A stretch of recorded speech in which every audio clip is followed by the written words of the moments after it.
Hi everyone, it's Keren here from tuppencecoloured.co.uk. Thank you very much for joining me today. This is what I've been making lately. It is a little box which just nicely holds 3 Yankee Candle tea lights. I do love Yankee Candle tea lights. I think they are absolutely gorgeous, and these are the rose fragrance ones. Now, if you want to see how I made the box, then please do stay with me because I will show you. This is Flirty Flamingo. It's one of the new in colours for 2016 to 2018, and I've cut a piece that is 6 1/4 by 5 3/4, and on the 6 1/4 inch side I am going to score it at 3/4 of an inch and at 5 1/2. I've got my notes here, so I'm now going to turn it round. And on the 5 1/4 inch side, I am going to score it at 3/4 of an inch, 2 1/2, 3 1/4, and 5. Oops, skid it out there. I'll make that the bottom of the box. Nobody will see. Okay, just take that away. And now I'm going to do some snipping with my paper snips, and I'm just going to cut into all of these little tabs, and I'm just going to snip away. And the reason why we do this is because it makes the box lie flatter when we've done it all. Let's do the same on this side as well.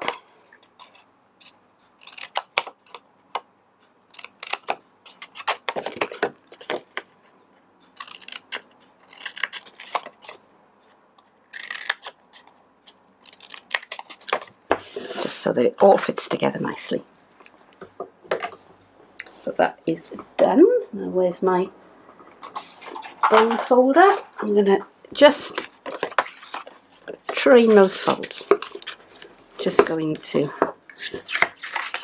burnish them, because you do get a better result if you just take just a couple of seconds and just burnish the folds. And the same thing on this side. And it probably would have been better if I'd done this before I did my snipping. So learn from my mistakes. I do these things so that you don't have to. Okay, but it's, you know, it's not the end of the world. It all worked. What the heck? Okay, so this is the net of my box, the shell of my box, if you like. And I want to do one more thing before I start getting fancy with it, and that is to do some corner rounding. Now, I'm going to do a bit more snipping before I go any further. So this is going to be the bottom of my box. So that's going to come up like this. This is going to be the top. So I'm going to take out all together these 2 corners.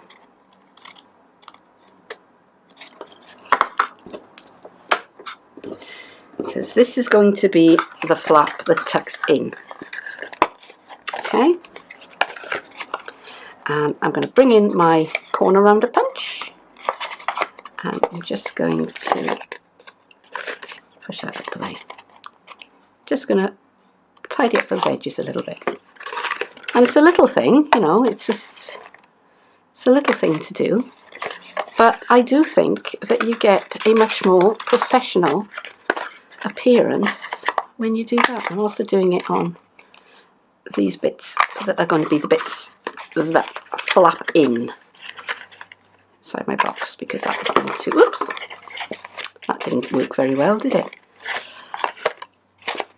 Let's come back and try again. It's a bit better. Luckily this will be on the inside of the box and it won't be noticed. It won't be very noticeable. So there you are.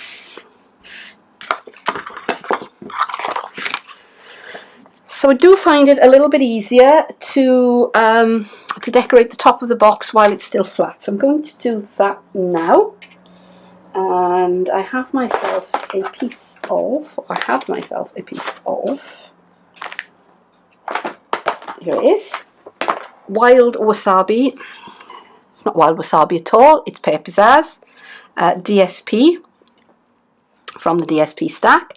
And I've cut that to fit the top of the box. Where's my ruler again? So it is, I've cut it to 4.5 by 1.5. So we'll attach that with a little bit of snail. We will if the snail hadn't gone crawling off. I've got fast fuse, I'll use that instead.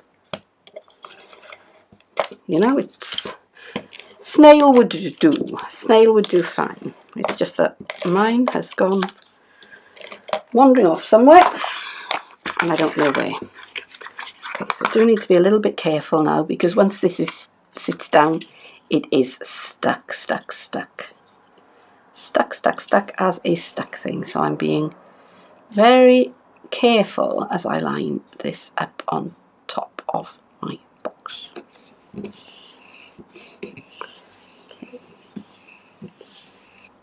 There you go. And one more thing, 1-inch circle punch. This is going to be that, you know, the little thumb helper that helps you open up your box. So I'm just kind of guessing where the middle of that is. Yeah. And that's good enough.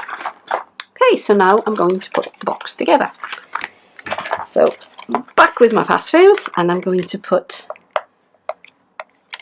a little bit of fast fuse on that tab and on that tab. And as always, as always with fuse, the trick is light touch, much lighter than you'd think, and flick. The reason why you only need a light touch is because once the adhesive touches what it's getting at, it is stuck. Okay. So now I'm just going to bring my edges together.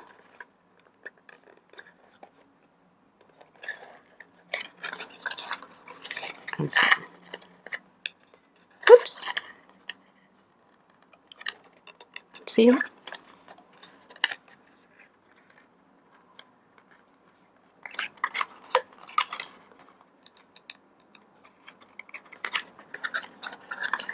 And that will now, I hope, fit neatly inside there and holds it closed. Cool, eh? Okay, so I want to do some decoration on the top of my box, and I've got my Blossom Bunch Punch and some Flirty Flamingo card, and as you can see, I've already been playing with this, and I'm just going to punch out some of the blossoms. And how many? I'm going to punch out 3. I may not use all 3 on my card, but I will punch them out anyway. And if I don't use them, do you know what? I'll just put them in a box and I'll use them at a later date. Right, okay. So I want to titivate these a bit. I want to make them a little bit pretty.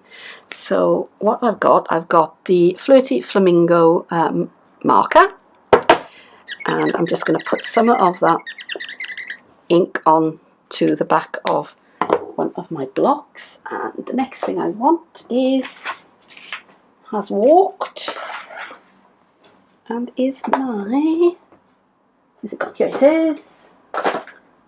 Now I want a blender pen. Now you could use a water brush, or just an ordinary paintbrush with a bit of water in it. But I do find the blender pens are very convenient, and it's not a case of once you've used one you can only ever use it on that colour, because after a while you just scribble the ink on on a bit of scrap and it all goes away as if by magic. So I'm just tipping the edges of the flowers, and this is going to take me a little while, so I'll come back to you in a few minutes. Okay, so I've got as many of those, in fact more of those than I think I'm going to need. So now I'm going to shape some of them into a water lily, and I'm going to cut into this one of these largest ones just a little bit, making sure that I don't cut off any of the petals. I'm just just snipping into it a bit so that they've got more space to move.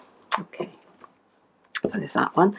So I'm going to leave that one flat, but I'm going to shape these two.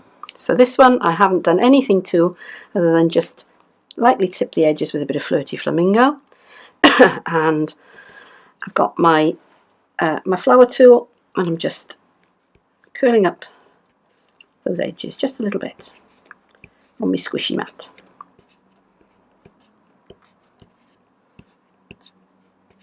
Okay. I'm giving it a really good press there, and this is the one that I cut into, and the petals will move a great deal more.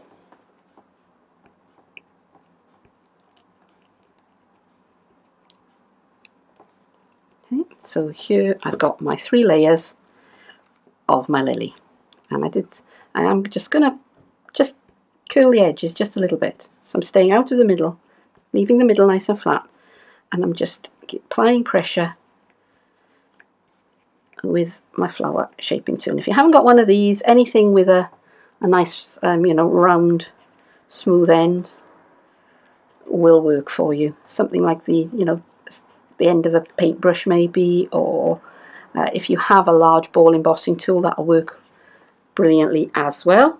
And I've got this one which was left over from a previous project, and I've stamped it on Daffodil Delight, and I don't know whether you can see, but I've also stamped that one with the companion Awesome Bunch stamp set, and this one I am going to cut into, and I'm splitting the petals because these are going to be the stamens in the middle of my lily, so I want them to move quite a bit.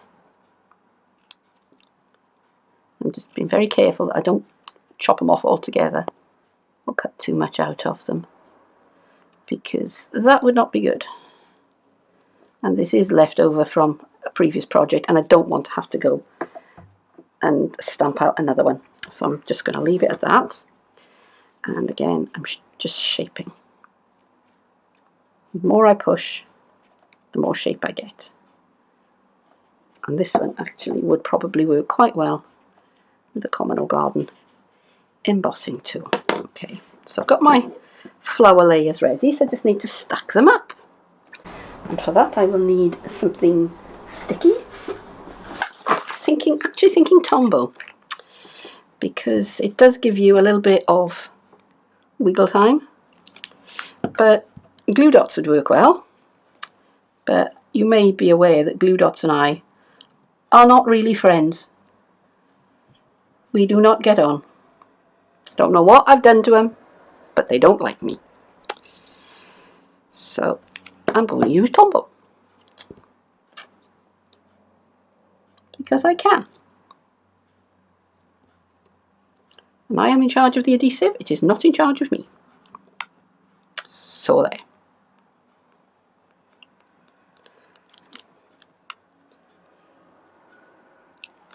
So she is the Tombow gets awkward with her.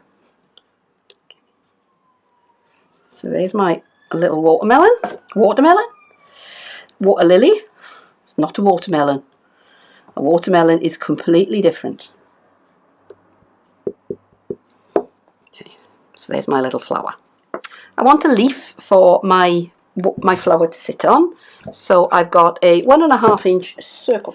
This is a little piece of paper pizzazz, and this is a 1 3/8 of an inch circle punch, because I want to make a little lily pad for my flower to sit on.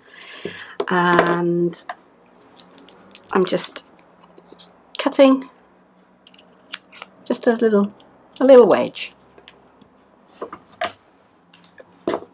and I've got my flower shaping tool, and I'm just running around just the edge of the circle,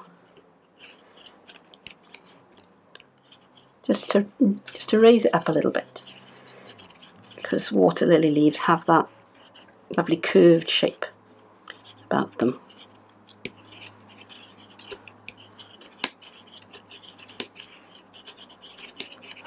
Okay, and now my water lily will sit on the leaf just like that, and that will sit on my box.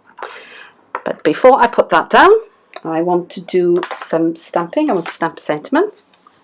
So I have a piece of Whisper White, just a scrap of it, and I'm using this stamp set, Greatest Greetings, and I'm using Sending Smiles, which I've already got up on my block here.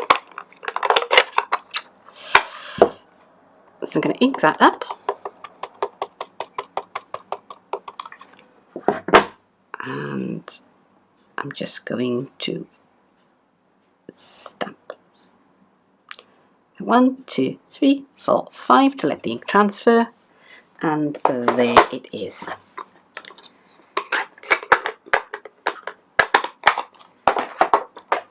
And I want to cut this into a sort of bannery shape.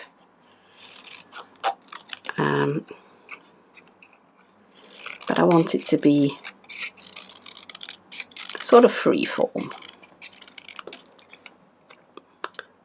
And if you're like me and you can't cut straight, free form is a good way to go. Okay, so I think I want it about there, and I'm just going to flag the ends, cutting a line into the middle and then just cutting up to it at an angle from those corners. There you go.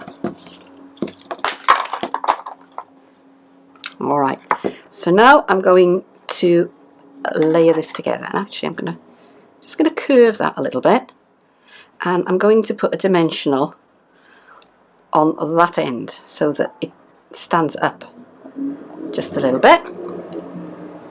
And where's the top of it? Oh, there it is, right in front of me. If it had teeth, it would have bitten me, which is what my mother used to say when I was a little girl and I was looking for something that was right under my nose. My mum used to say, if it had teeth, it would have bitten you. Okay. So I'm just placing that so that it's, helps if I take the back off the dimensional. They do tend to stick better if they can get to the glue. And I'm just going to curve that just a little bit so that it's sticking up there. Okay, so now let's have our leaf.